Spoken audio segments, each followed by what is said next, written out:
بالله من الشيطان الرجيم. بسم الله الرحمن الرحيم. إن الذين يأكلون أموال اليتامى ظلما إنما يأكلون في بطونهم نارا وسيصلون سعيرا. يوصيكم الله في أولادكم للذكر مثل حظ الأنثيين فإن كن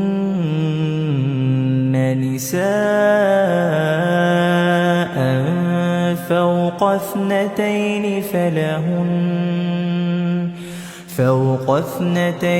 فلهن ثلثا ما ترك وإن كانت واحدة فلها النصف ولأبويه لكل واحد منهما السدس مما ترك إن كان له ولد فإن لم يكن له ولد وورثه أبواه فلأمه الثلث فإن كان له إخوة فلأمه السدس من